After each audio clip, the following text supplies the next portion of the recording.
Shout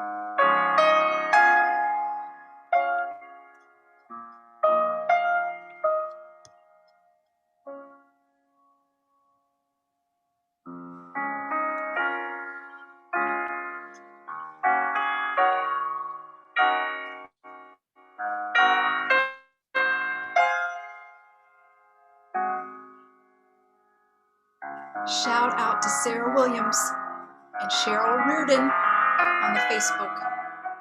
Love you, ladies. Thanks for tuning in. All right, I've been Debussied enough. I don't know about you, but let's just begin. All right. Okay. Now, I have almost 3,000 words here, so I will try to keep plowing through. Although, if anyone has any questions, please stop me along the way. But let me get on with this since I have so little time and so much to say.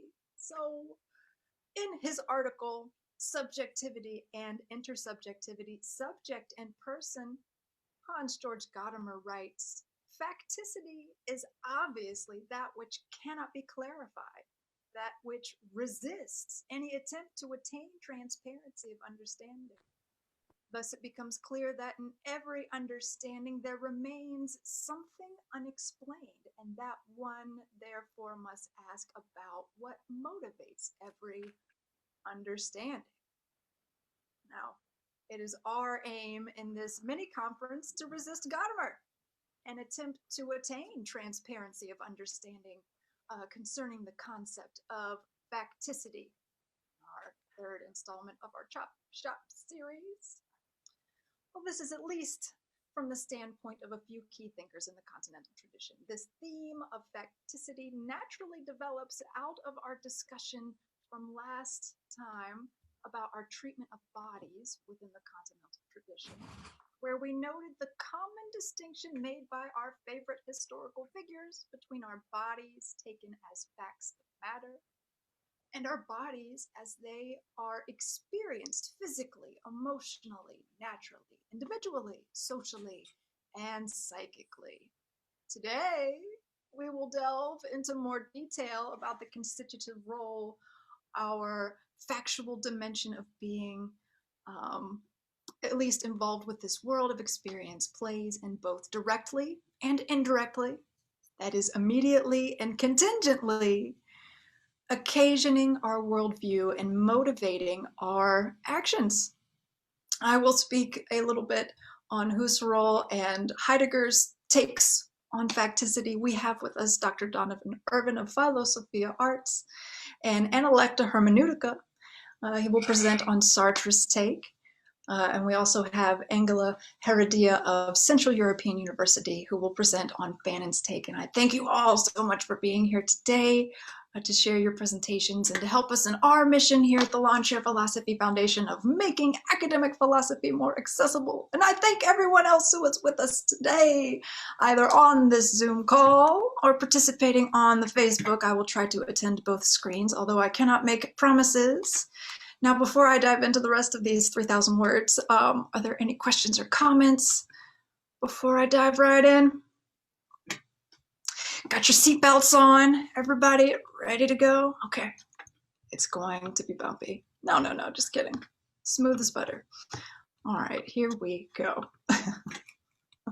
Husserl on facticity. Facticity is not a term which Husserl does not use very much in his writing. It makes a splash in some of his later philosophy, which I will touch on, but he is much more explicit in his treatment of facts of matter, which lends us a clearer context through which to understand his adoption of the term facticity later on in his writings. So let me begin then with his treatment of facts of matter. Husserl's phenomenology, taken as a scientific discipline, is not concerned with founding axioms of the general field of science upon the truths which mere facts provide us.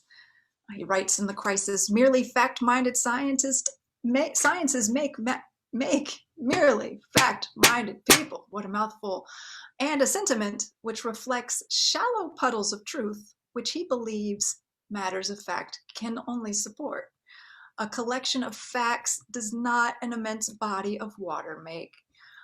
It takes a whole ocean of truth to provide the theoretical framework necessary to support scientific knowledge. A vast, infinite horizon composed of facts, yes, but also emotions, imaginings, phantasms, kinesthetics, essences, ideals, necessities, general categories, and a whole realm of other possible causal networks which the sciences might take on. Husserl's phenomenology is interested in exploring the deep, dark depths of our perceptual activity in order to describe and instantiate the robust, objective standard of measure, which our intentional, directed relationship to all elements of our immediate experience provides for the sciences and for anything else. In light of the absolute pattern of the flow of the now, which alone has the perceptual power to objectively unite such a vast horizon of flux and difference as the one I just outlined. The truth predicated upon necessities and laws and praxis generated by a factual measure of all that sits before us is pale. The truth predicated upon necessities and laws and praxis generated by a factual measure of all that sits before us is contingent upon the pre-reflective givenness of all that sits before us in the first place, our immediate life world. And it is contingent, these factual measures, upon a whole scientific belief system which is already derivative of a naturalistic scientific attitude or theoretical schema. Facts of matter, taken by themselves, are so far removed from the first-person perspective which engages in any sort of scientific measure at all, that the content of their data hardly represents the original experience which makes factual constructs possible. Such a humbling stance against the proponents of placing the natural sciences as the figurehead representing the standard of measure for all scientific activity does not, however, keep Husserl from honoring the positive role which facts play in delineating dimensions of reality within subjective experience for the purpose of phenomenological investigations. While facts of matter are contingent, we experience facts as actual, real occurrences, and there's something to that. Facts take place within objective space and time, and we have a natural affinity towards appearances of the factual world. We're so preoccupied with it. Facts are familiar presentations of the world. They are not the only faces which objective and existential experiences may take on. In ideas too, especially, Husserl notes the potential which material reality possesses to appear through other theoretical constructs besides that of the factual. And he also points to the potential matters of sense perception, what they have to present themselves to us in the raw without direct reference to mediating adumbrations and representational content. However, as modes of givenness, the factual is a particularly compelling mode. And the fact that we are so compelled by facts helps us not only delineate factual reality from other dimensions of existence and other broader ontological realities, by instinctually setting the bounds of the theoretical worldview, housing them from other theoretical domiciles. Our almost instinctual affinity for facts points to their irreal and irrational features, features which reveal something about what motivates our norms of habitation. Rational sciences, according to Husserl at least, ought to begin with rational objects. Rational objects are eidetic, and how we choose to manipulate what we find in the eidetic realm, like geometric laws and logical generalities, reveals something about our practical inclinations, which those inclinations lead us to our factual engagement with this world. We need a rational science like that of Husserl's phenomenology to keep distinct the pure realm of eidos and to keep track of the theoretical use of what is found in the realm of eidos as we synthetically, that is, perceptually construct manifolds and worldviews from that eidetic material. Fact, being so habituated into our Western culture, the concept of fact, that is, being so habituated into our Western worldview, provides a strong analogy to push against while determining different levels of existence and our application of many layers of existence within our practical mode of relating to the world. Through our acts, we embody those different constructs of reality which are motivating those actions. Pardon me. So while performing the phenomenological reduction, according to Husserl, we can tell pretty readily what is considered fact and what isn't by our mere heavy familiarity with what is considered fact. That which is not fact is so unfamiliar to us, at least according to Husserl, that while performing his phenomenological method, what is distinct from fact will be striking. And we will be prepared with this distinction between what is considered fact and between the perceptual faculties responsible for constituting factual experience and content, as well as distinguishing between those two and the greater, more robust, intentional relationship between the experiencing subject and the objects of its experience, which constitute existence in all reality.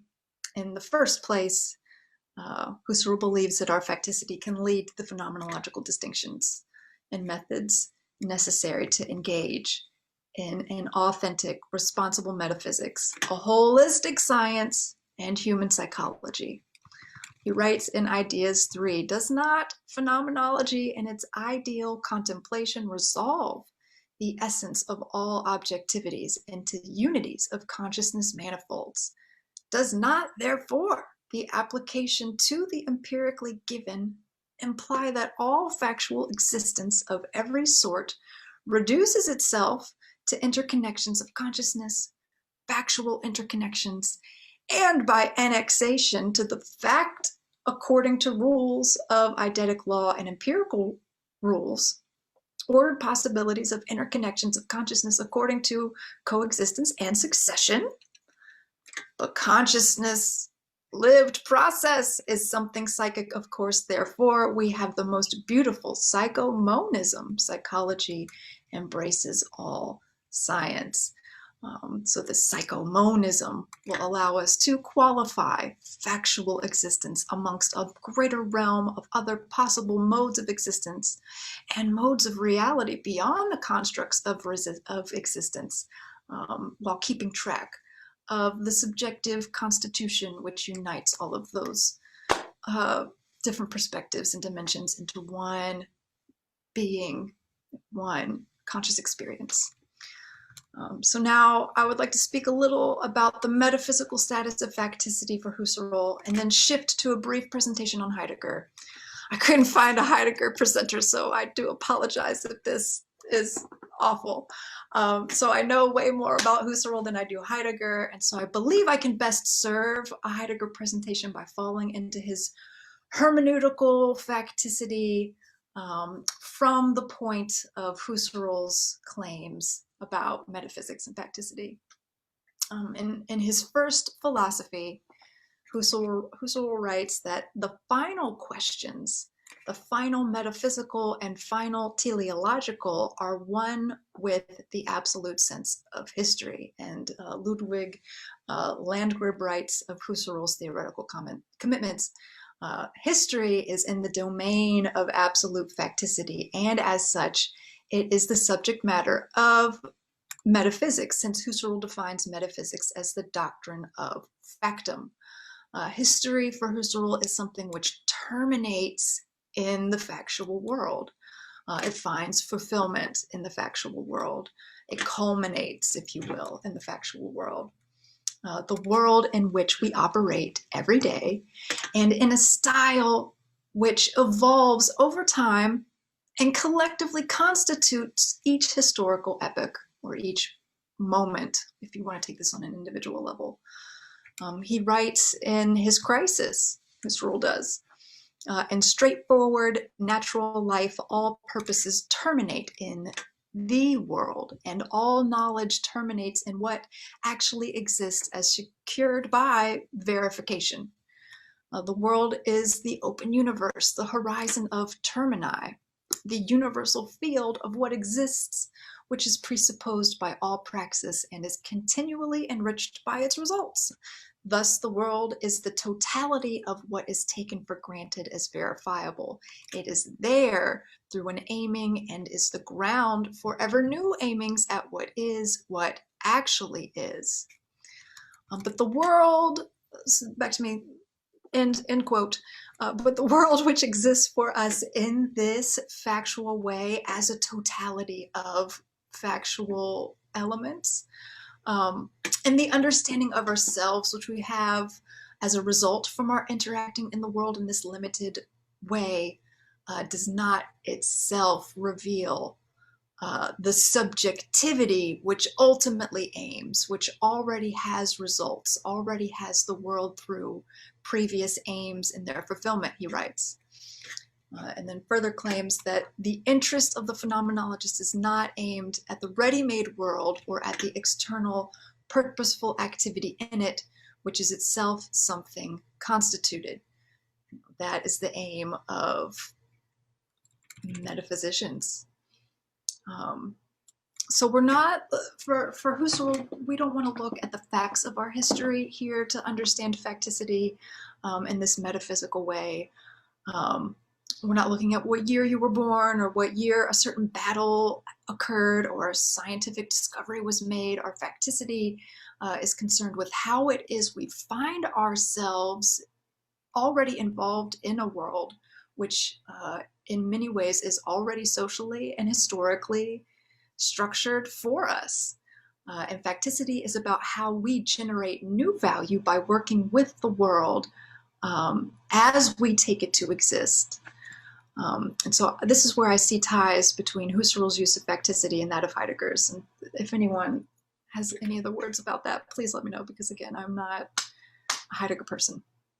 But from my reading, Heidegger distinguishes between our factum brutum of being physically here in the world as spatial beings from our deeper facticity, which constitutes our meaningful existence in this world as fully present subjects which are directed towards this world through care. Our capacity of being fully there in an ultimate way is here termed Dasein. So we'll use his terminology. Heidegger writes in Being and Time, this characteristic of Dasein's being, this that it is veiled in its wince and its wither, yet disclosed in itself all the more unveiledly. We call it the thrownness of this entity into its there. Indeed, it is thrown in such a way that, as being in the world, it is the there. The expression thrownness is meant to suggest that the facticity of its being delivered over. The that it is and has to be, that is, I guess, necessity, which is disclosed in Dasein's state of mind, is not the same that it is, which expresses ontological categorically the factuality belonging to presence at hand. This factuality becomes accessible only if we ascertain it by looking at it. The that it is, which is disclosed in Dasein's state of mind, must rather be conceived as an existential attribute of the entity which has being in the world as its way of being. Facticity is not that factuality of the factum brutum of something present at hand, some thing, but a characteristic of Dasein's being, one which has been taken up into existence even if proximately it has been thrust aside. That it is of facticity never becomes something that we can come across by beholding it. And so I read Heidegger as saying that we can come to know our facticity, our thrownness into the world of practical endeavors and pre-given social and cultural historical value, by participating in that particular world, by interpreting it and acting upon our interpretations, by engaging in the process of world formation and constitution. Our perceptual and physical acts situate us in space, time, and socio-historical contexts. We can never witness the process of this thrownness of our facticity purely and by itself. He doesn't advocate for a pure ego. It is always through some mood and activity that we discover our ultimate subjective being, that is Dasein. And it is through moods that we can discover the original contribution Dasein plays in constituting the factual existence which plays out before us in our practical engagement.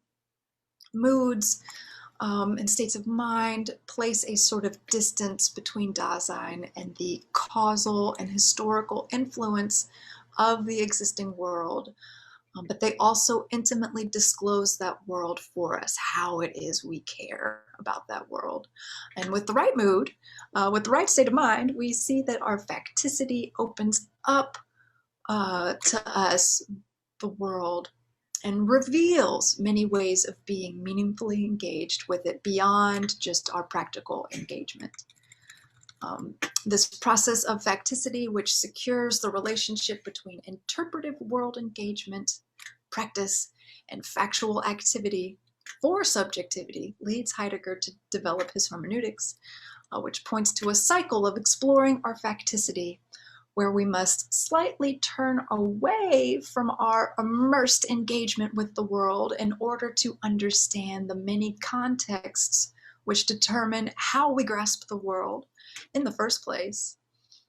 And in so doing, turning away, we are still participating in the act of grasping the world and engaging once more in the facticity which we must slightly turn from in order to understand its process of situating the subject through subjective acts.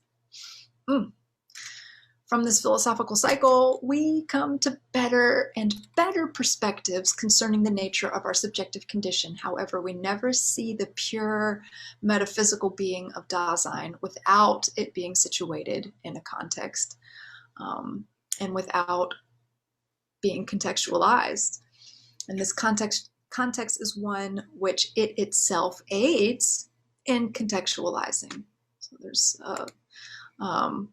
so Gadamer is led to understand facticity as a fusion of many horizons through the application of our worldview to the reality which we are engaged with as we interpret the world and ourselves within it, in the ways that we do.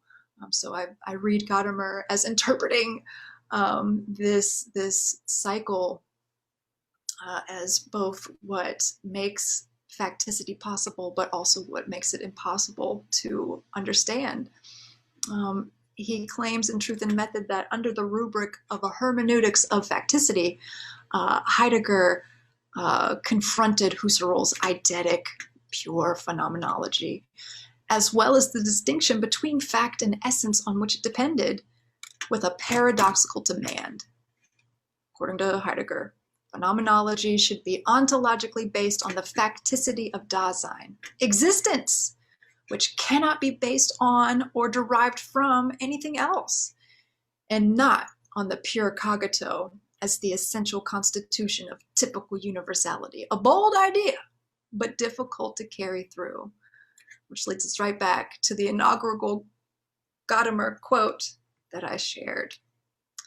Now, I disagree with Gadamer. I don't believe him when he says Husserl is completely repelled by the project of metaphysics. I read him as trying to qualify the project of metaphysics such that it might reveal meaningful glimpses of our ultimate constitution under the tutelage, at least, of an open-ended phenomenological standard of measure.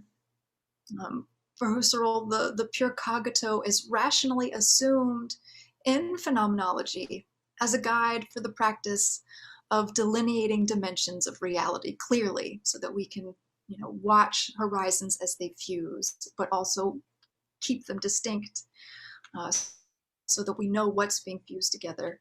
We're not just throwing all of our colors into the bucket and looking at an ugly brown. We see the colors as they swirl together and remain distinct.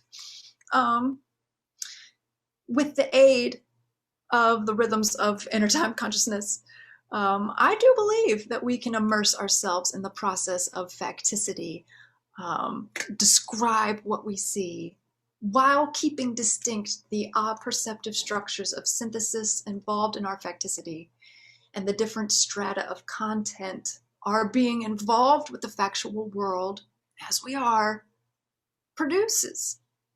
And I think Heidegger's emphasis on our thrownness over that of eidetic structures of consciousness, while fruitful in other ways, does bar us from clearly identifying the production of metaphysical assumptions and the construction of scientific models. A return to Husserl's eidetic reduction would allow us to at least know something of our ultimate pregnant being in this robust world of sense, fact, and possibility. I think we can understand at least a bit of how all that comes to originally be.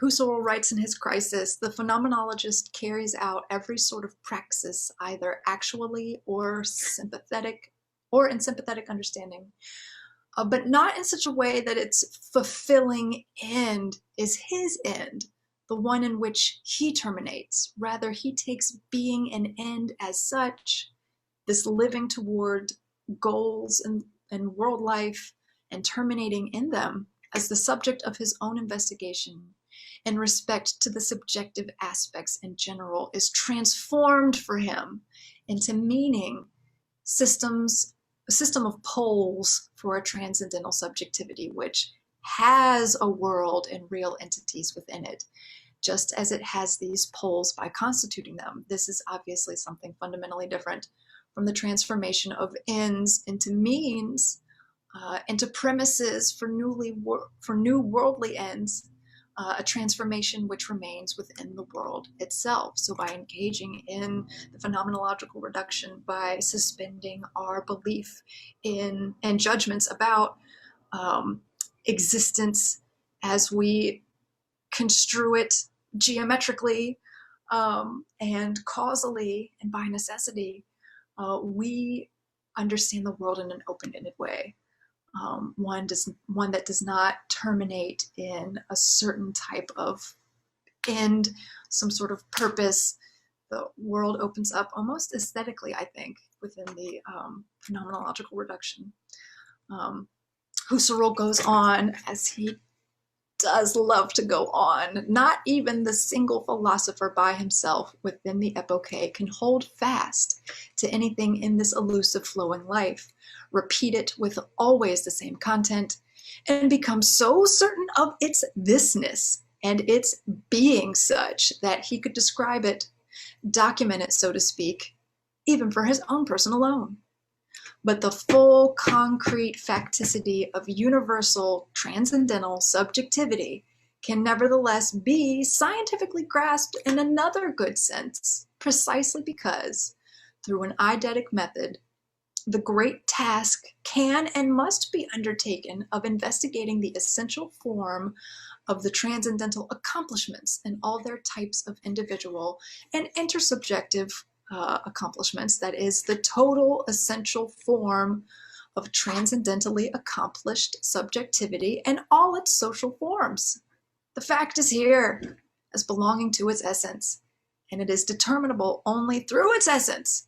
There is no way of documenting it empirically, in a sense analogous to what is done in the objective sphere through inductive experience. So that is to say, according to Husserl, we can know something of the general style of subjective or absolute subjective accomplishments when we suspend our judgments and beliefs about factual existence of the world and explore other modes of possible existence and reality, whether it be metaphysical or otherwise, which are available through our objective experiences. And when we come to know the process of objectification through phenomenological intertime consciousness, we can again keep track of all of those different levels of reality.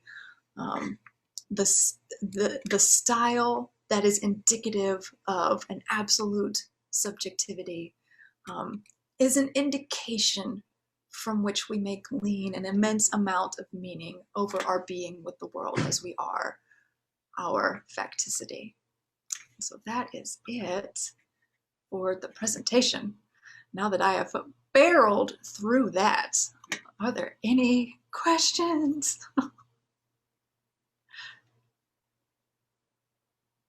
Let me check the Facebook to see if anyone has, nope, no one has said a thing. Okay, good.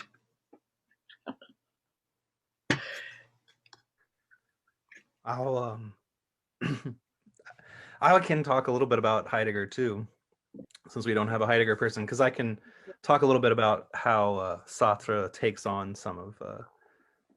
I want to ask the good Heideggerian question, though. It wouldn't be fair if I let you off the hook. Aren't you, in some of your in some of your discussion of Heidegger, describing Dasein too much like a subject against an object?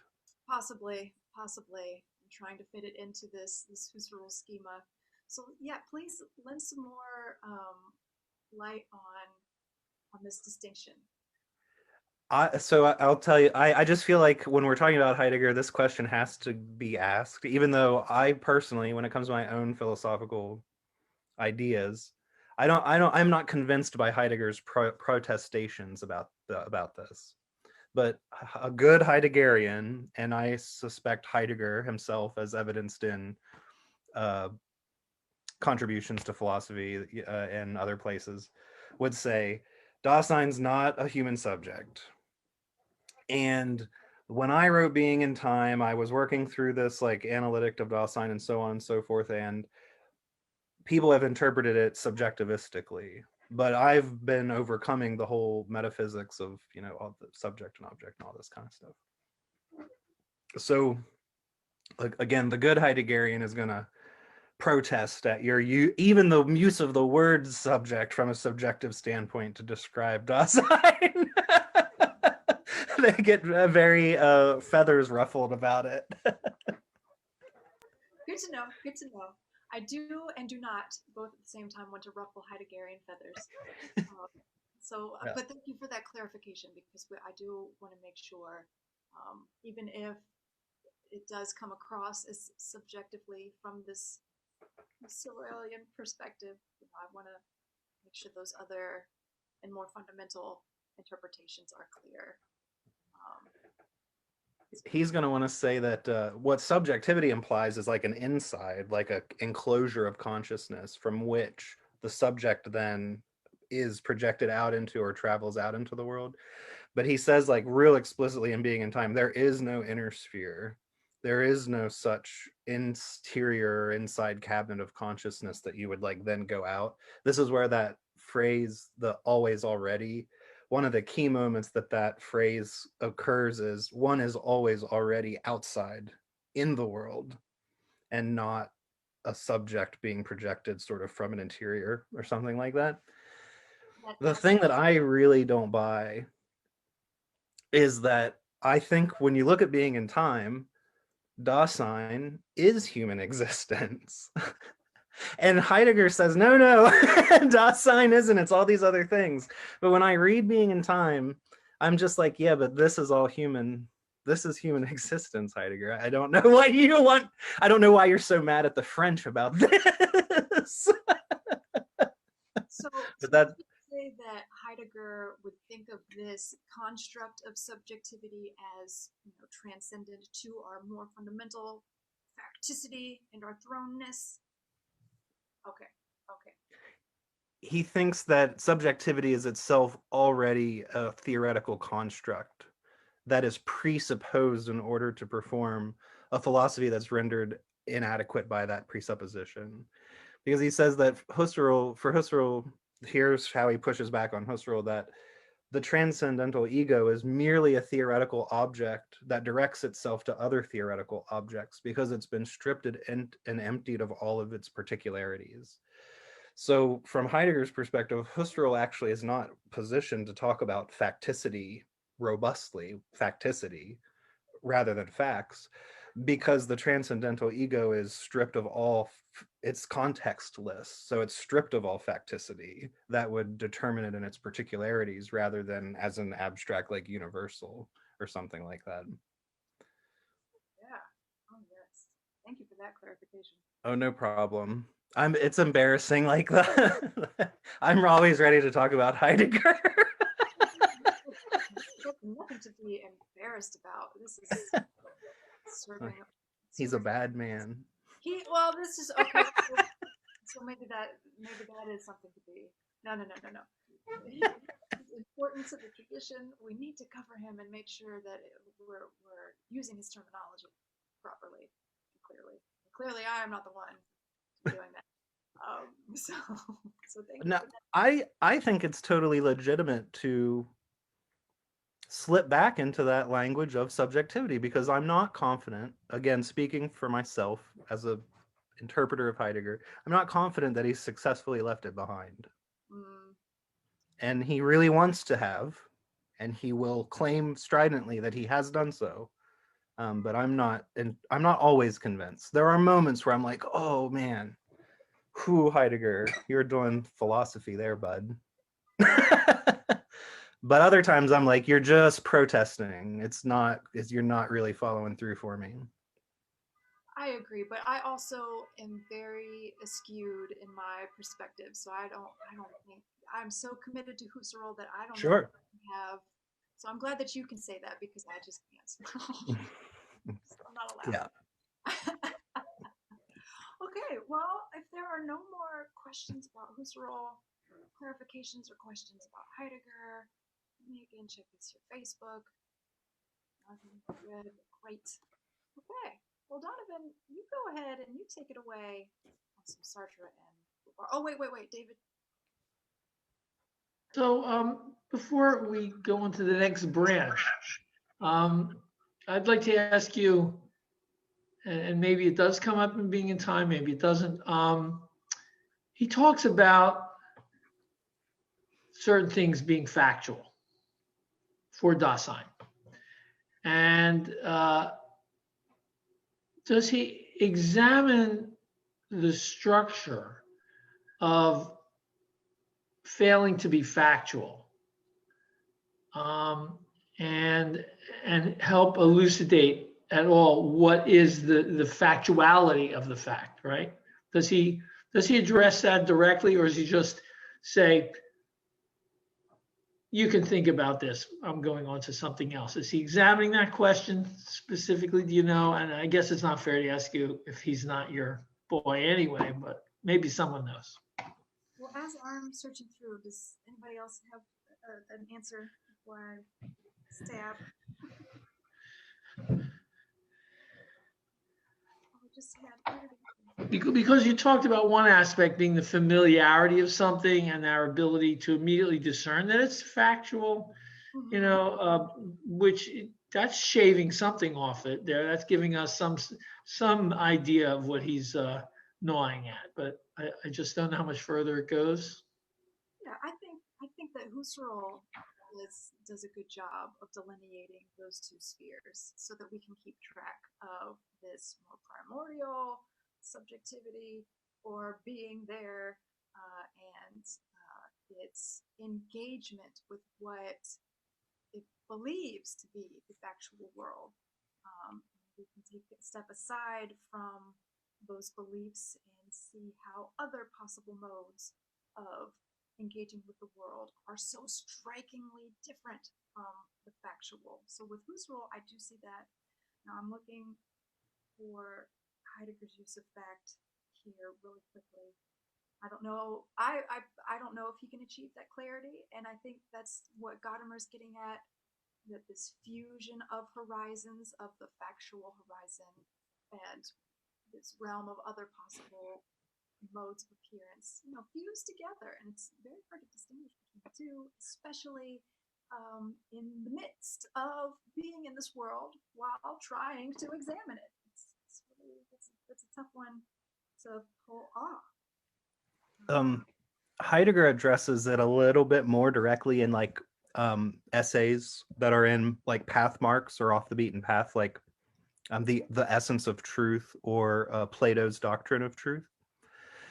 He's a little bit more clear about it, but part of the problem is that for Heidegger, something like a fact, where I can utter a proposition and that proposition can be said to align with some thing in the world, is a secondary, his notion of truth. It's not bad or wrong per se, but in order for me to have a correspondence between an idea or a statement and something in the world already has to be like revealed or disclosed or unconcealed in a certain way. And so that's like a more primordial and original level of truth that is itself the very ground for the arrival of facts in the first place. So for Heidegger, this distinction is sort of like at a second level of concern philosophically, because it arises out of like a more fundamental sort of truth as discovery or revelation or disclosure or something like that, which depends upon Dasein's orientation in the world, because something is always disclosed as XYZ. And then we set up the whole apparatus whereby we see if there's an alignment of so-called facts and all of that kind of stuff. It already becomes a question of framing in terms of the subject against the world. And you're right, that's not what he's really focused on. And in fact, the word belief, which I think is the key thing, Kelly even just said it, or Animal even just said it, that actually belief isn't even in the Heidegger dictionary here, in the back of the book. It's not, he doesn't even seem to use the word. So, right, I guess it's really not being confronted there. No. I have a feeling like Heidegger would try to pull some like high-handed like, no, I can't address it because to address it would miss like the point and already lapse back into the forgetfulness of being, to become obsessed with the facts as they are, or something like that. I do my best Heidegger impression. Thanks. For what it's worth. Yeah. Great question. Anything else? Anybody? We're good? Maybe I was wondering, like, what is the role of the body in facticity for Husserl? If you know. One level, the body as a thing which we experience as a fact of the matter helps reinforce this construct and naturalistic scientific approach to our bodies as facts of matter, especially in our free movement. We can get up and walk around objects and look at them from different sides and think of different uses for them, and these uses might be achieved through geometrical causal manipulation, which the achievements of our goals would further sediment our belief in the factual world. So just that we seem to have so much control over our bodies and over the world around us seems to reinforce that we've got the right idea about how the material world presents itself in a way that we can analyze it geometrically, manipulate it towards our own ends. However, the body also leads us to start questioning this one way, this one style of being in the world or with the world, precisely because of our freedom. I think of there being a factual free will, but I don't always have control over my environment. And sometimes the world surprises me and I'm thrown off. And by being thrown off, by having my expectations shattered, I'm put in a place where I realize this world could turn out to be some other way than I expected to. So how we physiologically react in acts of surprise, and how it is we fundamentally react on a more phenomenological level, realizing there are other possible outcomes for our engagement with this world, will determine the body's role in establishing the difference between facts and the reinforcement of facts through our fulfilled engagement through that context, and whenever that context breaks down and our expectations do not come into fulfillment, how our bodies react to that naturally, their natural reaction, how that shapes the content of what we see, and how also we can understand our freedom as potentially illusory and maybe relate to our bodies in a more full, open way. I started to ramble. I hope that was okay. Oh, there's a chat. If you sit back, oh, my voice gets quieter. Oh dear, okay. It just got better. Okay, it got, okay. I'll try to. That is better. Okay, let me sit up closer. Okay, although that might be it. Any more questions? These have been great. Yes, hell yes, you all. All right. Well, I will mute myself, sit back, and let Donovan Irven take us on a Sartre adventure. Thanks. I wanted to mention, you brought up or you referenced Ludwig Landgrabe, and the next issue, the forthcoming issue of Analecta Hermeneutica, is on him. So in, I think, March, I'm the associate editor. I should know. It will be online and it's open access so people can read it, but there's a lot about Husserl and Landgrabe coming out. It's been a guest edited, so I'm not as familiar, but we've got a great guest editor, and that issue looks exciting. So I can share the link to the issue when it's up with the group. Okay. Anyway, facticity in Sartre really, it's something that he brings in really heavily from Heidegger. And so it's useful, I suppose, to talk a little bit about Heidegger and why Sartre brings on these things. The first thing is this idea of thrownness, which what we get in Sartre is talk of abandonment, but abandonment and thrownness are basically, I believe that there's a translation going on that when Heidegger was imported into France, thrownness became abandonment, basically, in the German to French translation. And so when we get Sartre in English, we get abandonment, and when we get Heidegger from German to English, we get thrownness. But abandonment and thrownness, I think, are interchangeable terms between Sartre and Heidegger. So as humans, we're thrown into the world, and which means that we just land in some historically contingent position that we didn't choose. I was born a male, I'm white, I was lower class in Appalachia when I was born, and so on. I speak English, I was in the United States in the 20th century, and that's, I could be someone else. I can conceive of my life as being someone else, but I'm not.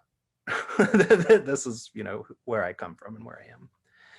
In fact, in Being and Nothingness, Sartre basically says that facticity and the past are two words that are pointing to the same thing, basically, to the same fundamental phenomenon. That I come from a certain place that is, there's nothing like particularly necessary about it. It's historically contingent. It could have been otherwise, but nevertheless, now it is what it is. It has come to pass. It's in the past, and it's taken on a factical, it is what it is type quality to it. You know, and it doesn't seem as though I can really change certain things about the past. The important thing about facticity for Sartre, just going to put a little flag in this, and then we'll come back to it, is that it provides the context on which my freedom will be able to actualize myself. Okay. I'm just going to say that. I'm just going to drop that there. But we'll circle back. Just put a little pin in that, and we'll circle back to that. There's a significant lecture series by Heidegger. I think it was in like the summer of 1919 or summer of 1921 or something like that. Anyway, it's translated into English as the Hermeneutics of Facticity. And there, Heidegger talks a lot about facticity and relates it particularly to the social world. So, for instance, I know that other people are like me, are having first personal experiences and so on and so forth, basically because of artifacts around that I encounter. So in that hermeneutics of facticity, and it gets reiterated again and expanded upon in Being and Time, Heidegger says, I know that the book on the table is not just some abstract book. It's a particular book that was given to me by this particular person, and it was bound by this bookbinder and published by this, and so on and so forth. It has all of these. And so the existence of other people, and in fact, the whole sort of social world behind it, is indicated to me through these objects that just sort of like have a sort of factual existence. It's there on the table, and it impresses itself upon me as an object that I don't necessarily like choose. And it carries with it all of these like connections and connotations and signals to me implicitly this like greater social world and other people that inhabit that social world, and so on and so forth. So this is important for Sartre and for French existentialism, because when they take up these ideas of thrownness and its relationship to facticity from Heidegger, they start to talk about, I am living a life that I myself didn't choose, and the conditions for the life I'm living are established ahead of time by other people who lived before me and who had projects and were related to one another and were involved in institutions and politics and so on and so forth that resulted in the situation that I'm born into. So there's two things to associate with facticity when it comes to Sartre and French existentialism: the past and what did I just say? The situation. the past and the situation. So I start to come to consciousness, and there's all this stuff around me that I didn't choose. My parents, I didn't choose them. They're teaching me values and stuff I didn't choose. And so I have this sort of like foundation laid for my life that was set up for me by other people. So this is all part of facticity for Sartre and for French existentialism, I think, broadly. And again, this ties back into that famous phrase that I think we associate with Heidegger, always already. When I'm thrown into the world and I find myself in a situation, it's always already laden with value. It's in progress already. Like, I'm born and my parents are like progressed through their life somewhat, and they have their past and their things that I'm being like inserted into and all that, kind of stuff. So things are always already going on. No matter where I look, it's already that way, and it's already in progress. And now when you focus on facticity in this way, it starts to sound like Sartre is going to be like some sort of hard determinist or something like that. And everyone's like, well, wait a second, though. Sartre is like the freedom guy, right? How can this be that he's talking about all these things that I don't choose and that set up the situation and structure my life, right? So this is why I said put a pin in the freedom thing. So Sartre is not a determinist, even though he talks about facticity in the situation this way, because freedom would be compromised only if the situation were causally determinative, like a rock hitting a billiard ball and pushing something else. This is the big fight that Sartre has with the Marxists about dialectical materialism in the 1940s and stuff, because for Sartre, it's clear that the future has certain sort of statistical possibilities, and we might get good at guessing at which ones are going to happen, but that doesn't mean that there's like a mechanistic thing driving the outcomes that, and this is what he always says to the Marxists that he's debating. For instance, in the question and answer session at the end of the Existentialism is a Humanism lecture. So what facticity does is it provides like the space of possibility for human freedom to actualize itself. So you need to be free, you need the situation and you need the facticity, or else you don't have anything to act on. From Sartre's perspective, and this is a reason why Sartre also rejects the transcendental ego as an ontological or a metaphysical object. If you have something determined ahead of time, oh, I'm sorry, no, to the transcendental ego. If all you have is an abstract freedom, if all you have is freedom in the abstract, like a ghostly transcendental ego that's making rational decisions, you know, Kant style in the world, freedom actually is powerless. It's reduced to nothing, basically. It can't get any like grip on the world.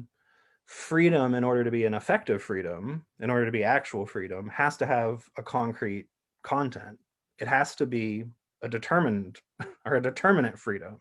It has to be freedom to do something actually in the concrete and not merely in the abstract. So that means that any particular freedom, like me or you, needs to be in the world, in a context, in a situation that it can actually sort of like grip and get a hold on. And that's how freedom actualizes itself. So I guess in the free will debate, Sartre would reject the idea of the will, look at the determinists and the libertarian free will people and basically say, you're talking past each other. Libertarians need a deterministic world in order for their freedom to actualize itself. Otherwise, it would never be able to do anything intentionally. And the determinists need the libertarian freedom in order to conceive of the world as deterministic in the first place, because it's only through the movement of their free judgment that they're able to judge that the world is deterministic or not, or whatever. So he doesn't fall easily into either camp in that debate, because he thinks the framework of the debate is bad, is no good. So, okay, facticity, we're thrown into the world. We don't choose all kinds of stuff, our race, class, ethnicity, what time we're born in, who our parents are. This provides a sort of like foundation that we ourselves don't lay right away. But as we sort of grow into our consciousness and become, autonomous, it provides the context by which we actualize our freedom and choose our projects and all of that, sort of thing. It's connected to our past, certainly. Also deeply connected to the body, because initially, at least, we don't choose our bodies. We can take control of our bodies over time, and we can perform a sort of dialectic with our bodies to change them, but we don't initially choose them. I think that's the key also, is this idea of like, there's not an initial or foundational choice. You're thrown into the world as a particular sort of person, and then you sort of have to make your choices within that context and go from there, in a certain sense. I had a couple of things marked here. Now I don't know if I need to read them.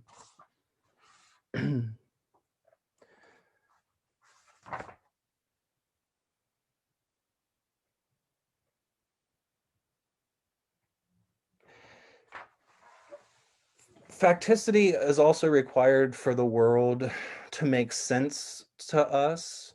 So like Heidegger, Sartre will sometimes talk about brute facts. Like there are certain things that are disclosed to us more or less the same. Like if we're all walking down a path, this is an example that Sartre uses at a couple different points throughout Being and Nothingness. We might all come across a boulder. and the boulder as a sort of brute extant object might appear to all of us basically like that's a boulder. We all say, yeah, okay, a boulder. But now when we start to organize our activity, the way we are living our life toward that boulder, the boulder starts to disclose or unfold various layers or levels of its existence.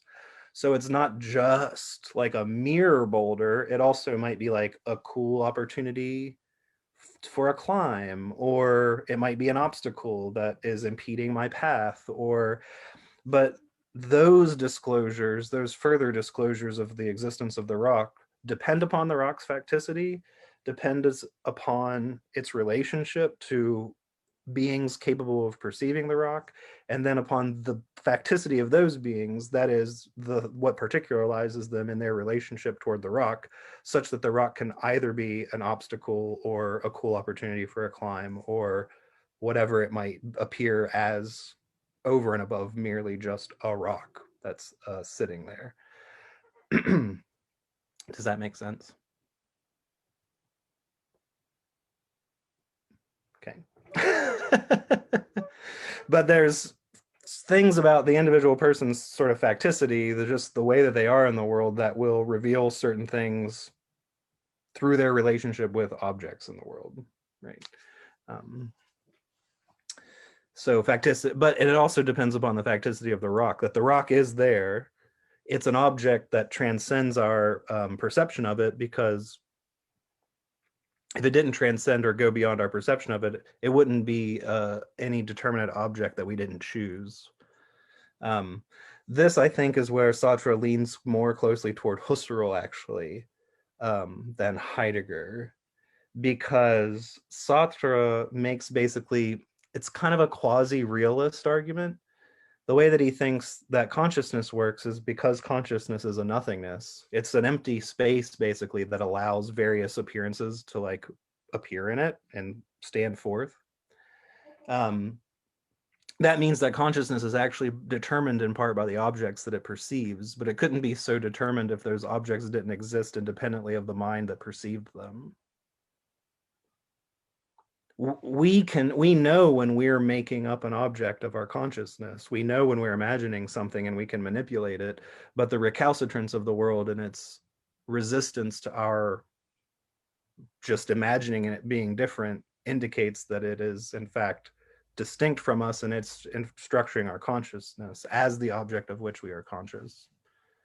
Sartre is very clear that he thinks the transcendent object of our perception is what is structuring consciousness at any given time that we're perceiving something. Consciousness itself is a nothingness that is distinct from the object that it perceives.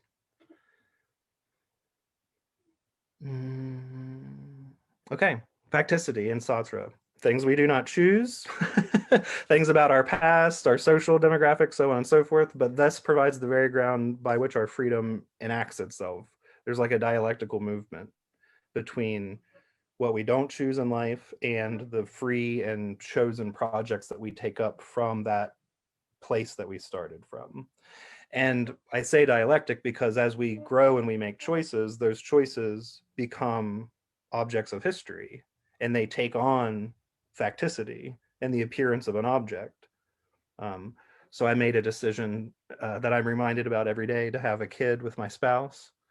And that decision is now like a fact of my history. It is the facticity of the world is that I had a decision to have a kid, and it has the appearance of an object. I can't like change it. I can't wake up in the morning and be like, oh, that kid, is he gone? No, he's still there. And in fact, he, in terms of his embodied existence, is an objective reminder of the facticity of that past choice. Yeah, I like using him as an example in these things. He's a lot of fun. Okay. I think I'm going to stop there before I ramble on too much about facticity and Sartre. Oh, well, thank you. I have a question. So this dependency between freedom and this nothingness of consciousness and the factual existence independent of it, does that dialectical relationship provide a fundamental pattern, which necessity, as it's understood in a pure sense, partakes of, and necessity as no. Mm-mm. Yeah, so the only, for Sartre, what is necessary in a metaphysical sense is exactly contingency. So the particularities that we live are contingent. They could be otherwise. And there's nothing crazy about saying I could have been born a girl, or I could have been born a black kid from the suburbs or something, like, but I wasn't. But those things are all still contingencies. The only thing that's necessary is that there are some contingencies that do apply to me. None of the specifics of those contingencies themselves are necessary, just that there is some contingency, if that makes sense. Oh, yes. And I wonder at what sort of potential infinite regress we get from that lack of symmetry, I guess, if you will, between what's going on in the pure realm and what's going on in facticity and how they dialectically relate. I don't know. So how would Sartre, I don't know, secure himself to measure facticity as he does? I think that this is I think Beauvoir maybe is better at addressing because this is all the fundamental ambiguity stuff.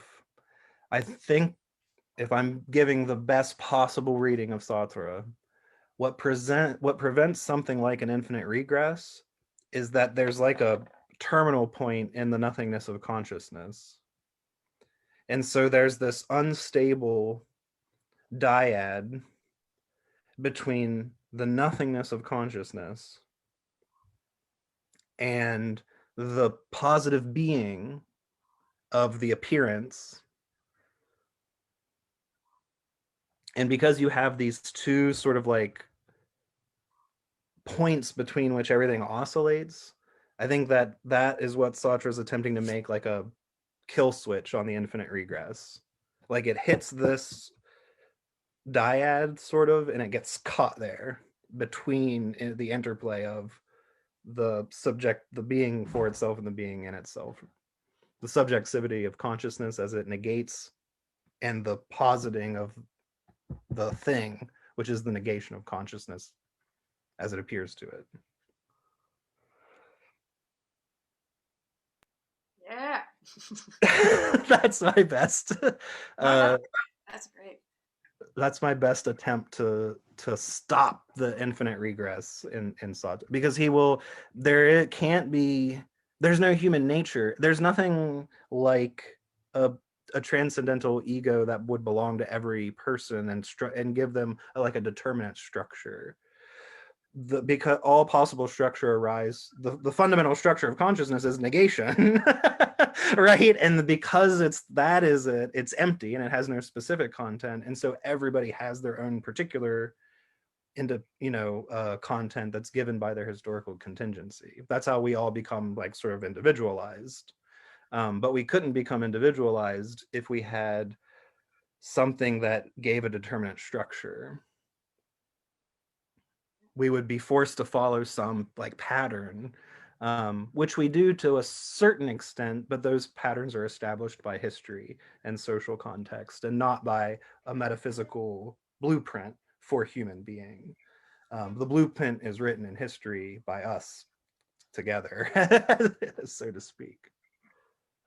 But it's not a transcendent, absolute thing hovering above humans in the abstract.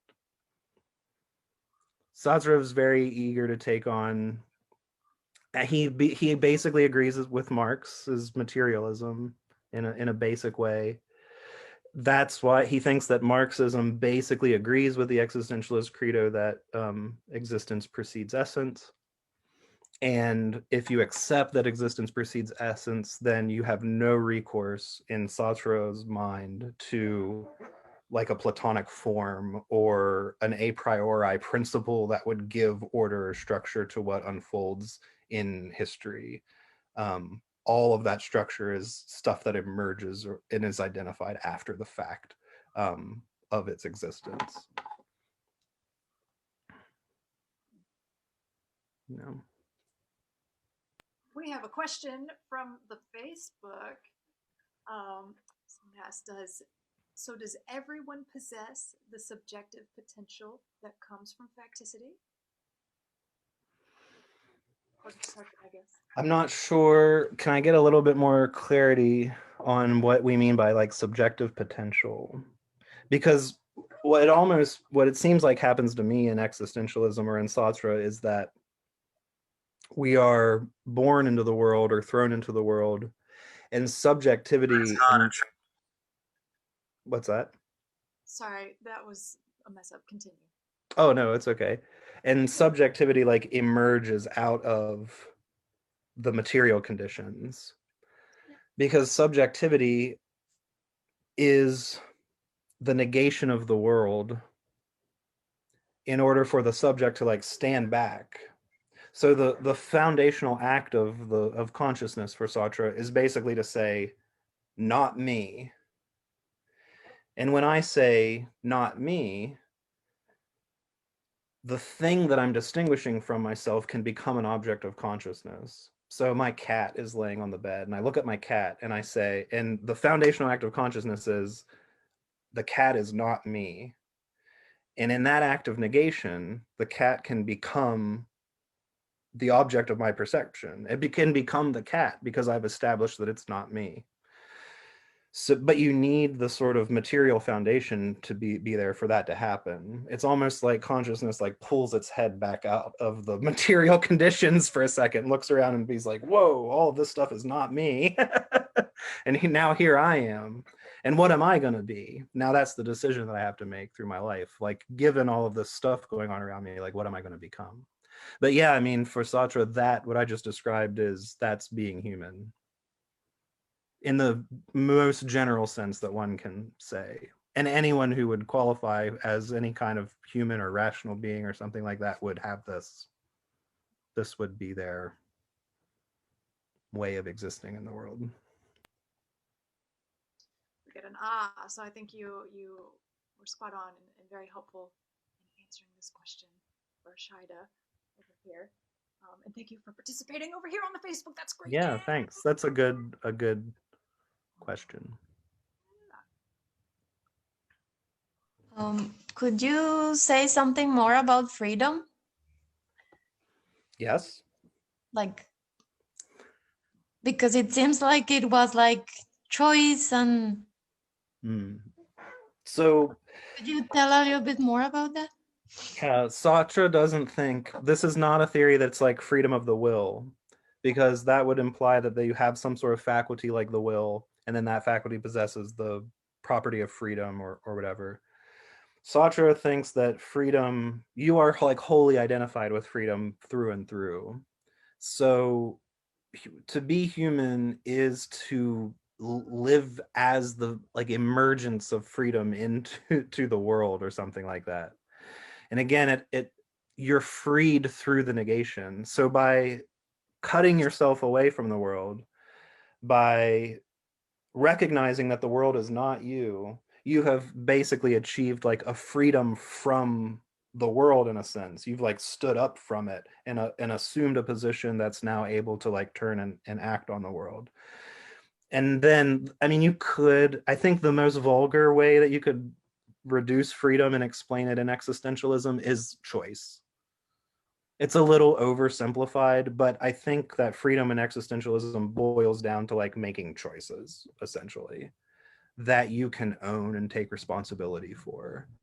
It doesn't really hinge upon all of these like fine metaphysical arguments about causality and all of this sort of thing. It just doesn't have that flavor of those debates about free will.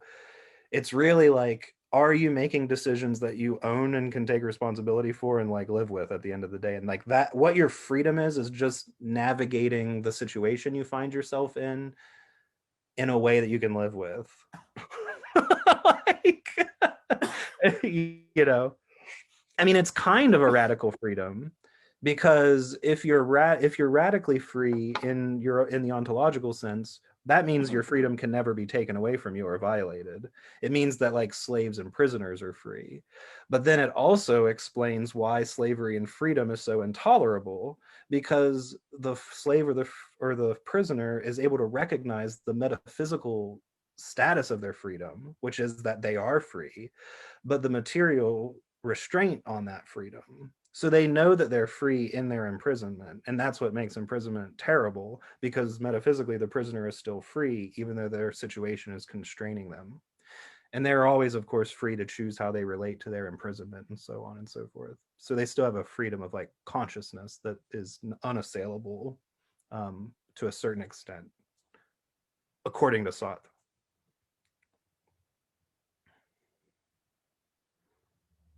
I like that. I just think that the framing of freedom within existentialism is a much stronger philosophical approach to the problem than is the free will debate between freedom of the will and determinism.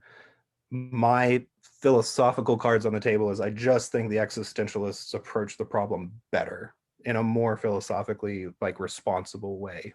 But that's where I'm at. Philosophically, I think David had his hand raised, but now he's Well, actually, yeah. Actually, that question sort of covered my question, because I was wondering sort of about the relationship of ideas to one's acting in the world, and how Sartre sees the fact that ideas seem to have a substance of their own. And you go back to facts in geometry, you go back to relationships and moral principles, and there's certain meatiness, solidity to them, and that making decisions using those as part of the world, so that's how Kant would define freedom, being able to do that. But you're saying that it's actually sort of a different point of view on the decision. Yeah, you're always free but it's a question of, you said looking back on your own decisions is what Sartre is focusing on, the valuing of that. It's a whole different question about freedom. Well, because it's how you use it more than that you've got it, right? It's more, yeah, because from the position of having to make a decision, you can't really know, because the future hasn't happened, how the decision is going to turn out in advance. So you have to be able to live with the fact that you've made the decision, and then live with the consequences of the decision. And maybe those consequences are one you foresaw. Maybe everything went according to plan. Cool. I'm happy. But we know sometimes how that goes. And can I reconcile myself to the things for which I can be held accountable in the world? There was one other thing. Another, I think, important part of facticity that I probably didn't mention but should is that the Sartre takes consciousness of your freedom as a fact. Sartre doesn't think it's possible to live your life totally ignorant of your freedom. He thinks that it comes up on you and it sort of forces itself into your consciousness because of the way that you have to actually make decisions in the world, right? So he's like, people, this is the relationship between facticity and bad faith, basically. People will often try to kid themselves that they don't have to make a choice, or that there was no choice to make, or that it was forced upon them, blah, blah, blah, blah, blah. And Sartre's like, but there's always something that comes up that kind of throws it back in your face that, yeah, you did kind of have a choice, and you need to be able to like own that. So there's a certain sense in which your freedom is itself a part of your facticity, because it always like encroaches on you. You always have sort of haunting you this idea that like You got to make decisions. Like, no matter how much you hem and haw and try to pass the buck and whatever around, like, eventually you're going to have to pull the trigger on something at some time. And so Sartre he just thinks that you can't escape a consciousness of your freedom at some point. It's going to come up somewhere. We can imagine, like, sort of Buddha, like someone who's been sheltered from it, and then it somehow there's a crack in the facade and it comes in and it's like, ah. Beauvoir writes about this really beautifully in the Ethics of Ambiguity when she talks about adolescence, that children live in this sort of serious world of adults for a long time where things are sort of packaged and given to them like they're inevitable, like it's manna from heaven, law written in stone somewhere or whatever. And then, of course, when they start to get into adolescence, they start to look around and be like, wait a second, these adults are like, they don't know what's going on, like any better. How old's your kid? 1. I'm still in the I'm still golden for now. But I hope, unless I'm myself in bad faith, I take it as my job as an existential parent is to encourage that realization. Because that's how one grows into their freedom and becomes responsible, is to recognize that the adults are making this up. They're negotiating these things. They're generating values as they go along. And I'm being called upon to play that game and to fulfill my role in the maintenance or destruction of those, values and institutions. So that's where the existentialism gets heavy.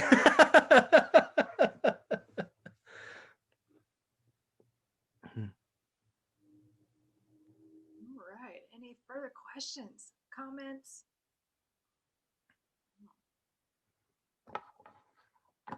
Oh, nope. Well, thank you, Donovan. That was an excellent presentation as always. Oh my goodness. Thank you so much for joining us. Anytime. Yeah, okay. Also, again, thank you for joining us. Angela, let's move on to your presentation on Fanon. I'm very excited for your presentation.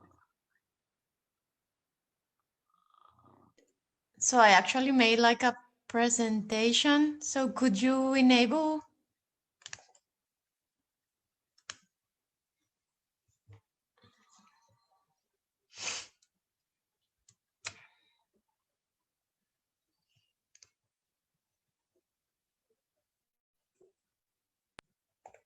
Should be able. Yep. Can you see it? Yep. Okay, so I'm gonna talk about Fanon and Facticity. I don't know if it's very long, but I'll try to keep it short if I can. So I'm gonna start with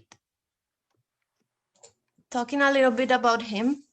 And when we talk about Fanon, it's impossible not to talk about his life and how his life shaped his thought. So he was born in Martinique. Martinique is was a French colony. Now it's a French department. And he studied medicine and psychiatry in France. So he was very influenced by French existentialism, but also by psychoanalysis. So what we have to understand about his context is that it was a moment of heavy anti-colonial struggles. It was a moment in which many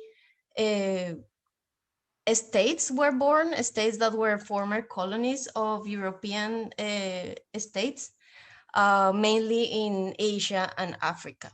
And he was actually part of these struggles. He got a job in Algeria, and he participated in the Algerian War from 1954. He was part of the armed struggle. He was part of the National Liberation Front, which was the political party and the main political movement. And this sort of like shaped a lot his thought and the way he performed and wrote his texts. And the way he did phenomenology was deeply influenced by this context.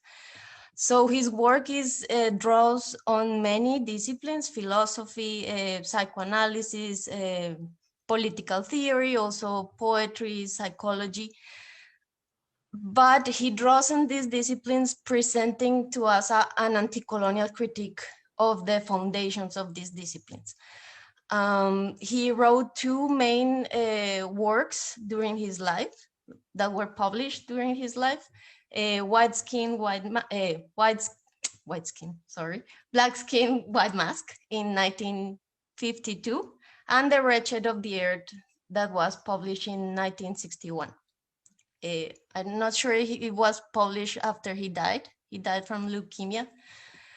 And why I talk about this is because his participation, both the travel to France to study medicine in France, as well as his participation in the Algerian War, deeply influenced both books. But sort of the participation in the Algerian War changed his focus from theorizing what Blackness is and how it is materialized to a sort of more ambitious project of understanding how colonialism shapes the world and how it shapes experience, and and also theorizing about violence and how the anti-colonial struggle should or could develop, and what could be a post-colonial society. He's also a big influence in the Global South. He's widely read, widely known, and yeah, that's about his life. And if we talk about facticity, the work to go to is Black Skin, White Mask. This was his first book and was actually presented as a thesis in medicine, but obviously was rejected by his supervisors. But he managed to get it published right after. And in this work, he's trying to explore what are the effects of colonialism in the body and in the psyche. What are those destructive effects and destructive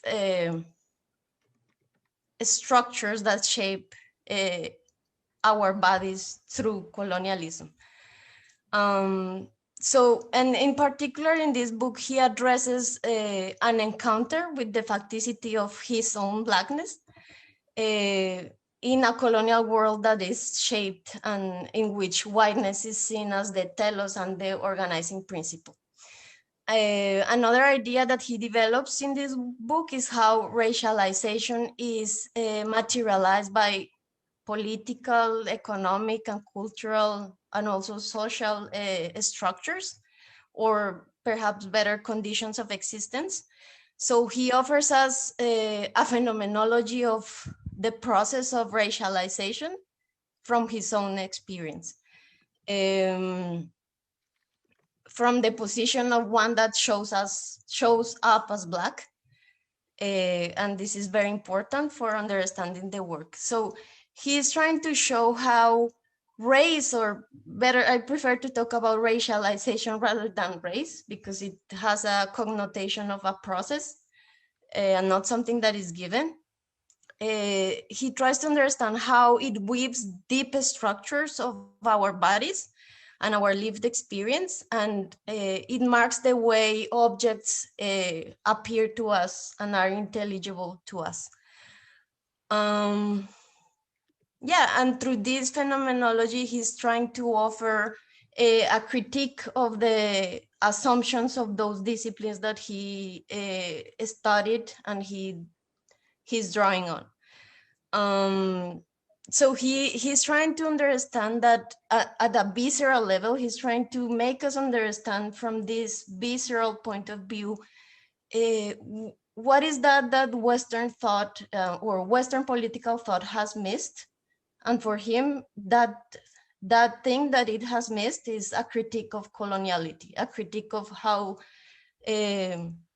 modern colonialism and imperialism has shaped our experiences and our ontologies and all the structures of the world.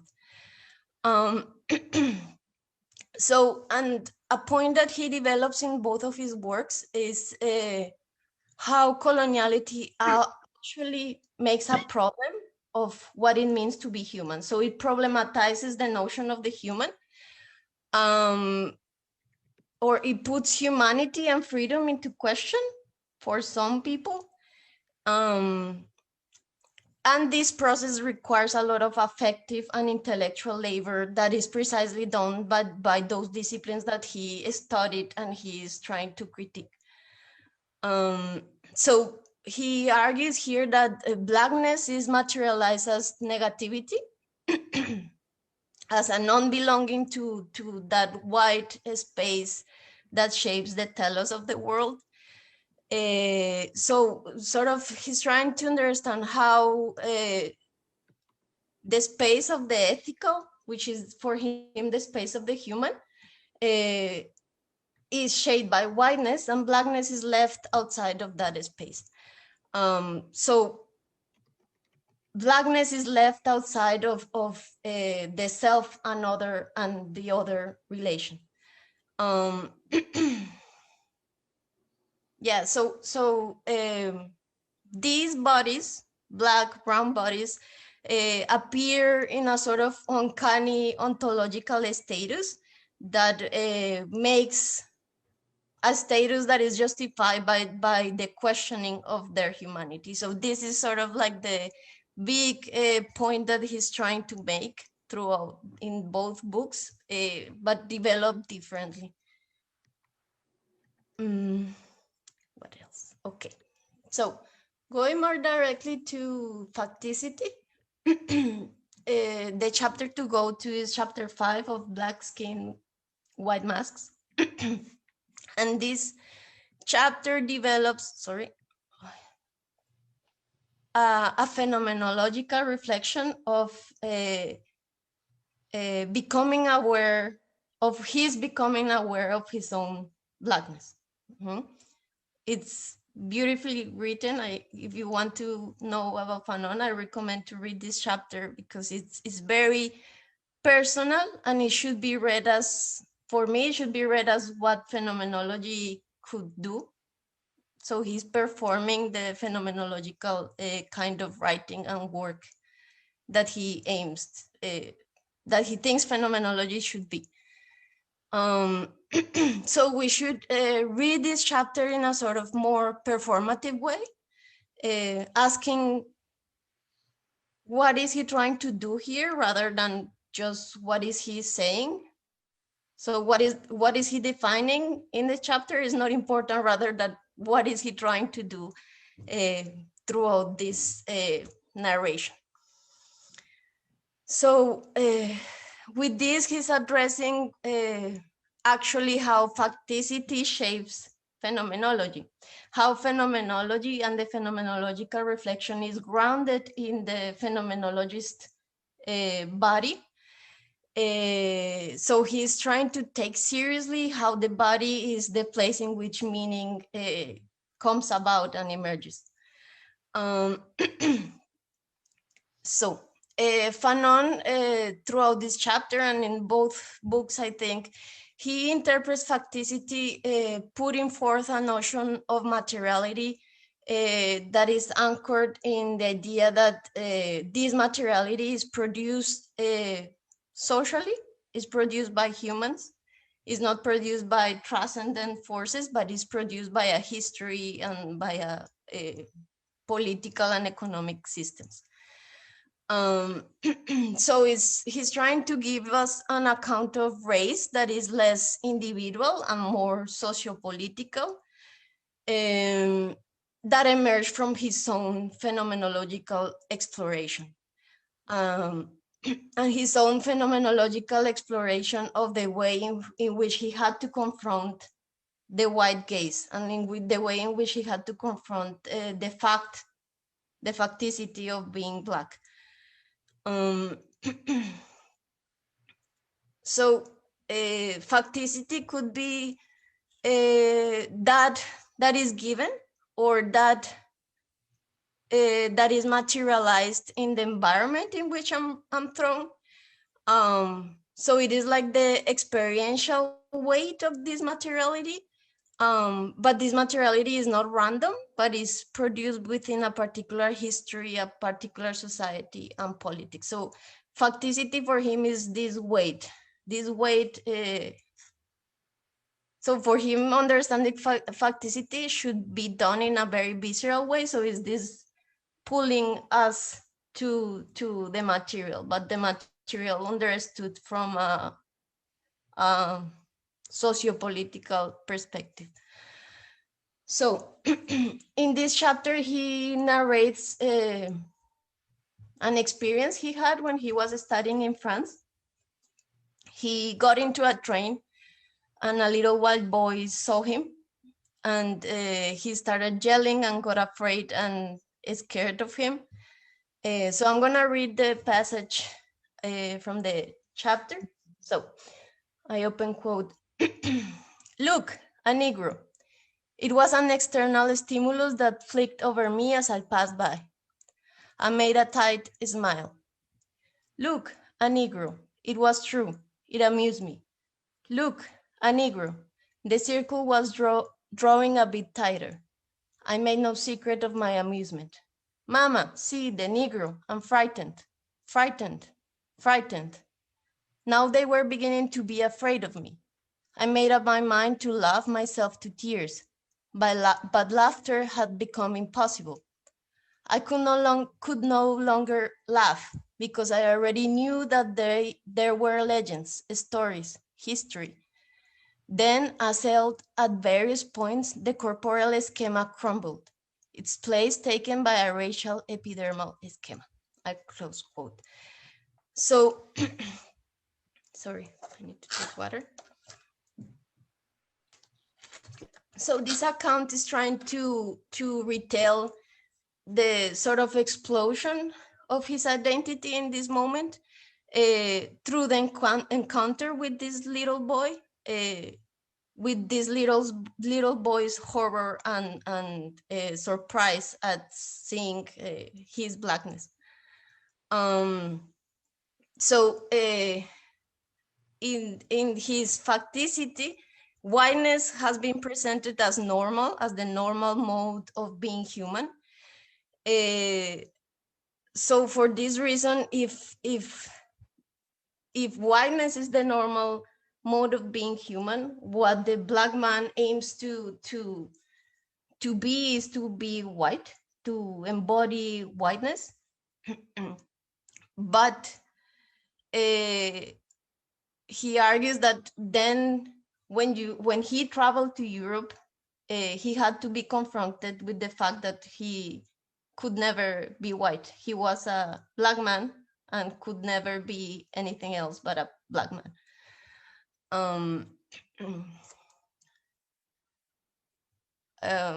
Yeah, so this attempting to become black is what shapes the experience of to become white, sorry, is what shapes the experience of blackness.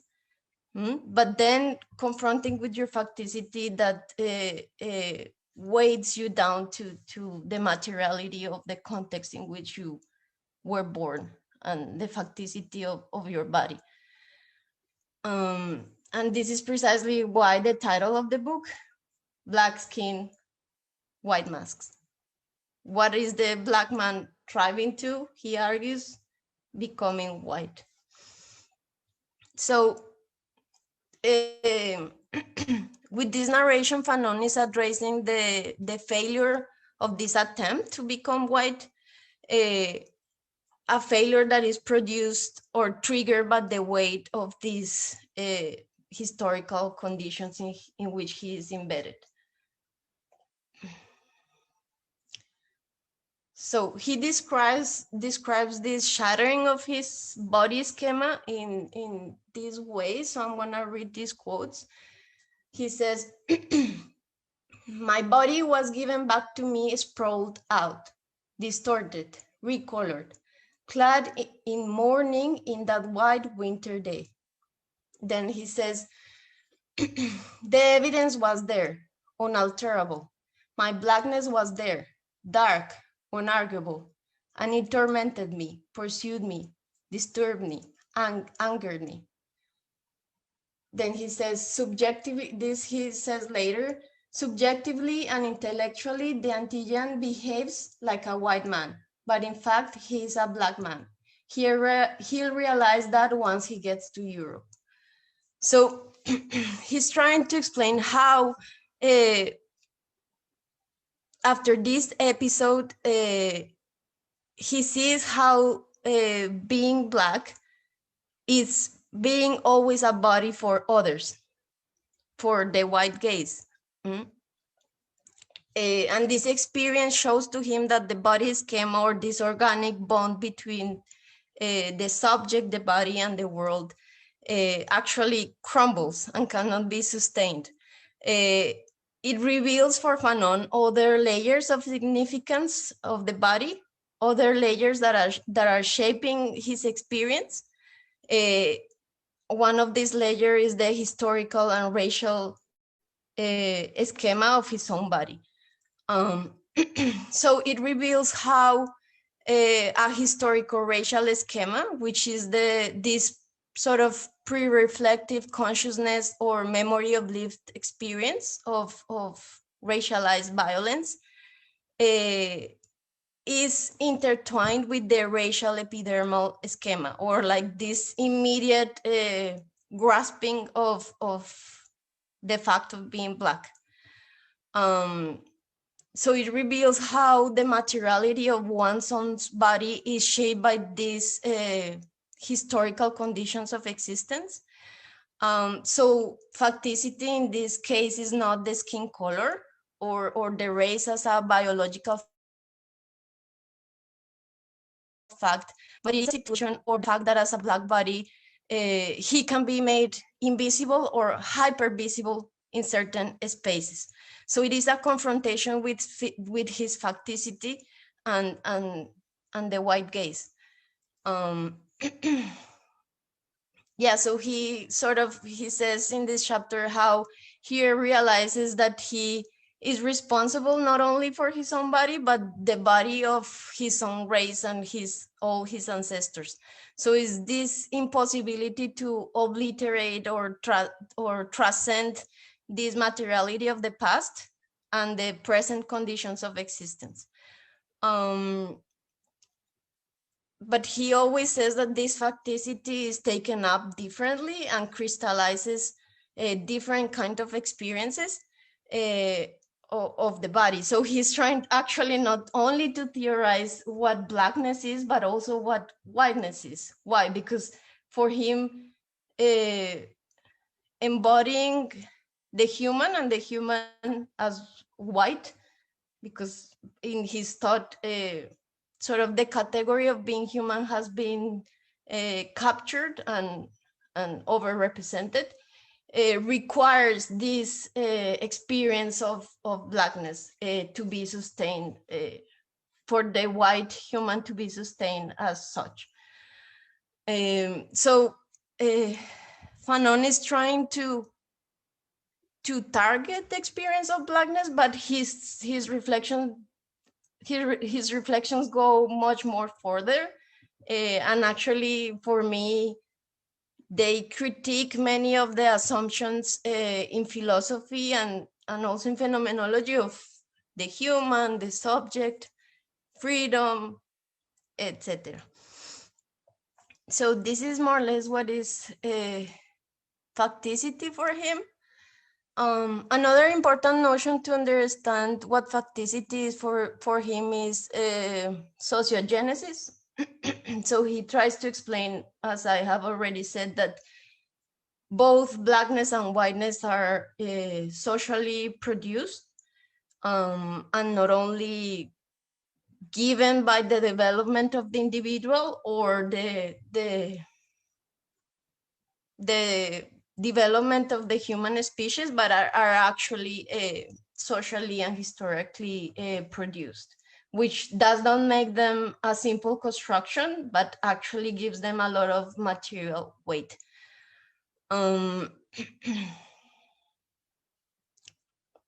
Yeah, and the last thing that I want to say is how this Fanon's take on facticity for me actually rethinks what phenomenology, how phenomenology is performed.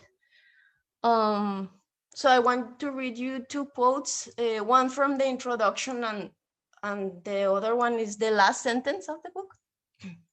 So the first one says, in this work, I have made it a point to convey the misery of the Black man, physically and affectively.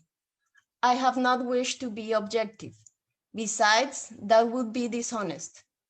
It is not possible for me to be objective. And the other quote says, my final prayer, oh my body, make me always a man who questions. So he's saying like he's problematizing any pretension of objectivity from any discipline and targeting philosophy perhaps directly. So he's trying to actually take seriously what does it mean to take one's body or one's facticity as a source of reflection or as a source for thought. And for him, in this sense, a neutralized ontology or philosophy is impossible. So for him, a pretension of any timeless truth for philosophy is fiction, and it actually hides many things. So he's trying to ask, like, who can afford to dismiss the weight of this materiality too quickly, trying to thrive to the universal? Who can really do that? And what actually sustains that attempt? Yeah, and what does this desire to escape this materiality actually reveal for phenomenology? Because if you think like the moments in which we see the classical phenomenologist performing, perhaps if we analyze how these phenomenologists performed in this way, we can reveal that it's a specific body dwelling and how it is like thriving to something more, but is not addressing this particularity and this place of enunciation. Yeah, and like, and taking a little bit of Ahmed here, Sarah Ahmed has a wonderful book, Queer Phenomenology, and in there she sort of asks like, what is the orientation of these works that we consider the traditional phenomenology? Is it on a specific body dwelling? And perhaps like, what does the critique to this phenomenological work allows us to do, and where does it take us for thinking what phenomenology could be? Yeah, and I think in Fanon's work we see an amazing example of, as I had already said, taking the facticity of one's own body seriously as a source of reflection, and realizing that this does not allow us to dismiss the ethical and the political. So reading him is a very powerful and visceral experience. And yeah, that's what I had to say. Any questions? Fantastic. I have what I hope to turn out to be a question and not just a comment.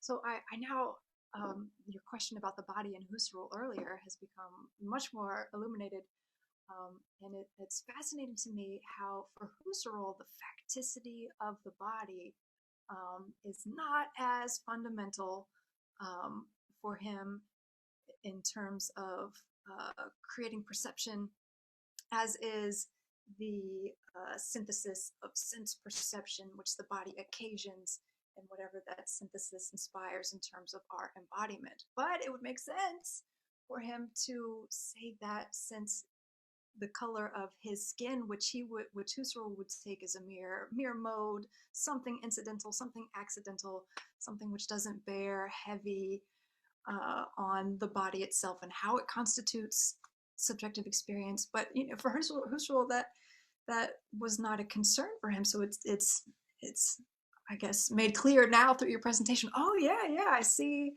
How one's facticity could outweigh one's more pure being in this world in terms of determining reality and determining levels of reality. And I guess I just wonder if there's a point of reconciliation for Fanon with the classical phenomenologist. Can we use this space between an absolute being and materiality to fix the problems which our distance to materiality has caused socially and politically and such? Could you repeat the last part? Sorry. Oh, is there, in Fanon's thought, is there a possibility for reconciliation between more current strains of phenomenological thought which criticize the classical for taking such a distanced and almost aloof stance towards our material facticity and how it plays out in the socio-political world, by finding a way to incorporate that distance to fix the problems that such distance have caused? Or is he completely like, you know what, classical phenomenologists, we just need to move on and forget you? Yeah, I don't think he's saying like we should like.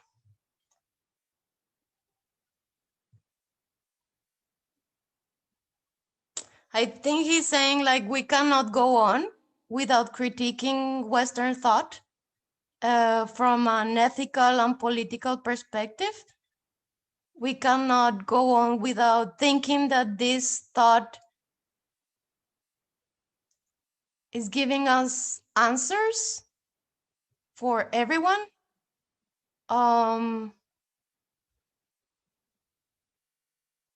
So like, yeah, actually now that I think about it, every time he talks about philosophy or something like that, he's very violent, he's very sarcastic and ironic, and see, he says like, this is not. So I think he's saying like, without this critique, we need to move on. Like, this is actually hiding many things. And yeah, I think that's what he would say. We have a response on the Facebook from Shida that says, laugh out loud, in the world is his proposition. So would you, that seems to line up with the answer that you just provided. Like, let's burn it down, start anew. And he says it in his last book, which many have interpreted as a romanticization of violence. He says that decolonization is a violent process. Because why? Because the world needs to be rebuilt from ground up. Why? Because the earth, the human have been captured by whiteness, and we need to rebuild everything from the ground up. So, and that process in itself, it has to be violent for him.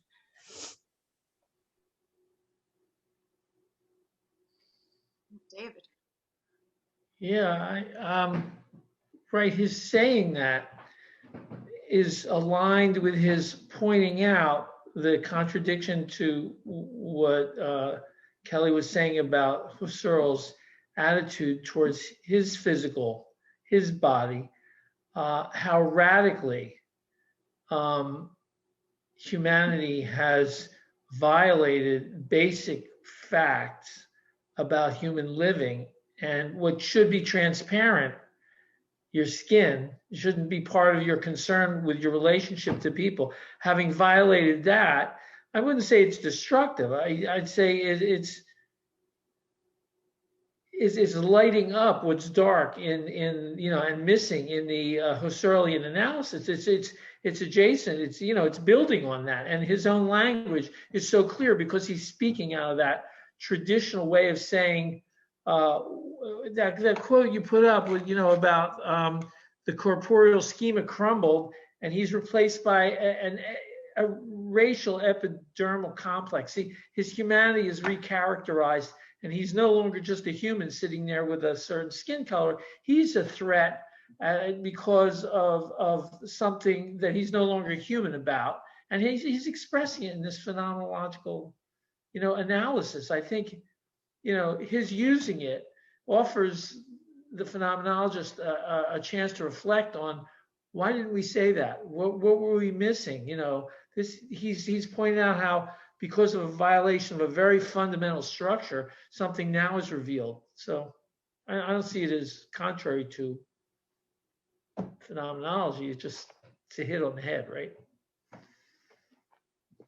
I think it's contrary to phenomenology's aim or attempts to reach the human, even if, for example, Heidegger says that the design does not refers to the human, for example. But what Fanon is saying is like, this is actually referring to a particular human, and a human that has been captured by whiteness, as it has been materialized in this history of modernity and colonialism. So I think he actually takes phenomenology as a point of departure. For example, you can see the influence of Merleau-Ponty a lot in his work, but he's saying like, this attempt of reaching so much is telling me that something here is wrong. Yeah.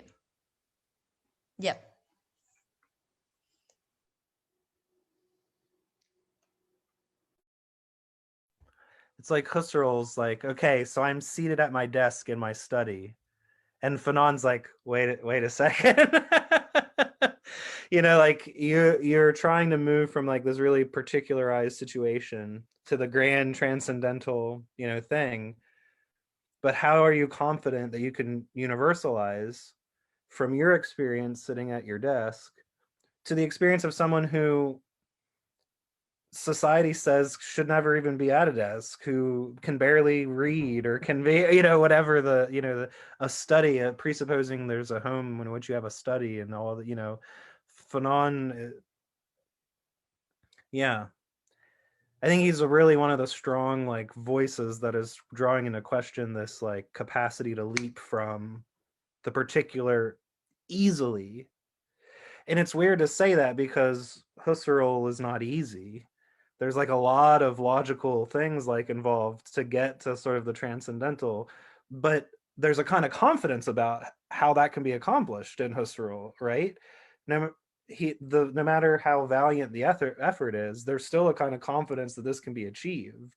And Fanon's kind of like, but wait though, like, really? Because my experience, let me tell you about it, is not starting out sitting at my desk with my grandkids playing in the yard or whatever. You know, it's a very different situation. So, and he's actually saying like, not just my experience contradicts your attempt, but the experience and the labor of all these people in the world is sustaining your ability to make this leap. Yeah. From your grounding in your body to the transcendental. Yeah, so this is something that Sarah Metz says a lot in her book, like what sort of labor is fetishized in this sort of vignettes of phenomenological description. What allows this desk, for example, to appear, what allows the pen to be there, where is Husserl's wife, for example, So all these sorts of questions of this affective labor that brown and black bodies have to do in order for this white guy think about the transcendental. So he's actually, from that particularity, aiming to do a more general critique. Because the ability to sit at the desk in your study is like because of colonialism and stuff. So I mean, that's, in your mind, this is Marxism in Fanon, right? To reify the desk and all that, that's Marxist type stuff. Yes, yeah, this is very, he critiques Marx a lot, but he's very, yeah, he takes him as a point of departure, I think. Mm-hmm. Revising a lot of what he said, but yeah.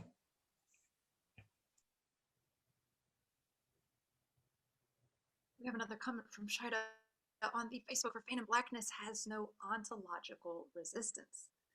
So I personally am wondering if you can shed some light on that, what that means in this context of facticity, and possibly about the expression of blackness without there being. So on the Facebook we have Shida saying, for Fanon, blackness has no ontological resistance. So I'm wondering if you can shed some more light on that in terms of facticity, and what that means for expressing blackness without inhibition, potentially, I don't know. Yeah, so I think he's meaning that blackness is materialized and is not given, and is materialized with all the weight it has by a history and a society. So it's not something that is given by biology, or it's not something, it's not something given, but it's actually materialized, very real, but something that has come out of a process and a history. So I think that's what he means when he says that it doesn't have ontological weight. I think it refers to that. Thank you, Shada, and thank you for that, for clarifying that for me, Angela. I appreciate it.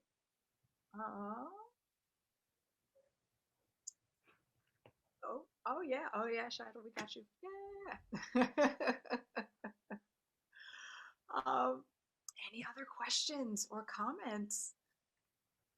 I just wanted to say too that I think a bit of the weightlessness has to do with it being created like out of like Fanon talks a lot about how the natives, so-called, weren't natives until someone arrived, and then there was a distinction between the colonizer and the native, and so on and so forth, so that the people who have become Black historically, it's not a self-identification.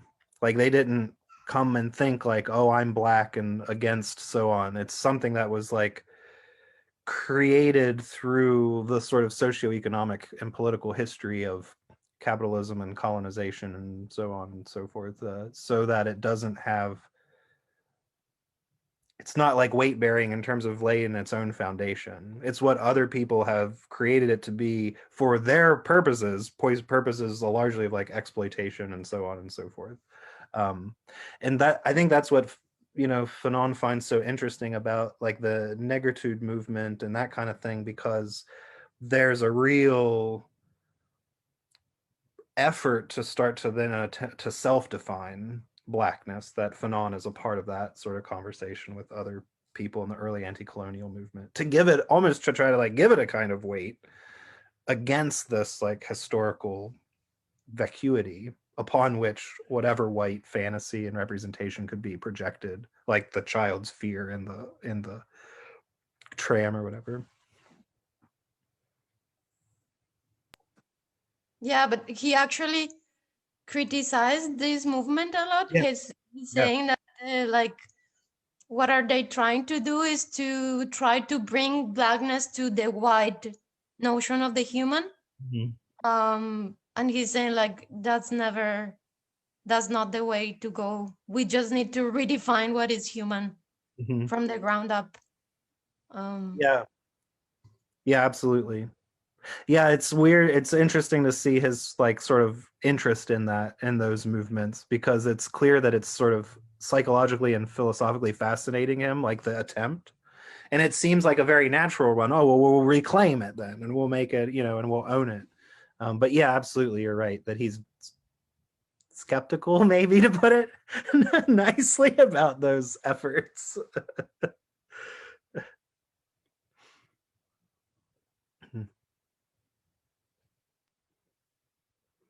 Right. Seems like we're quiet on the Facebook front. Any other questions here in this here Zoom call? Comments? Well, thank you, Angela and Donovan, for your amazing presentations. Thank you, David and Sinan, for joining us here. And thank you on the Facebook for joining in as well. This has been, I think, the most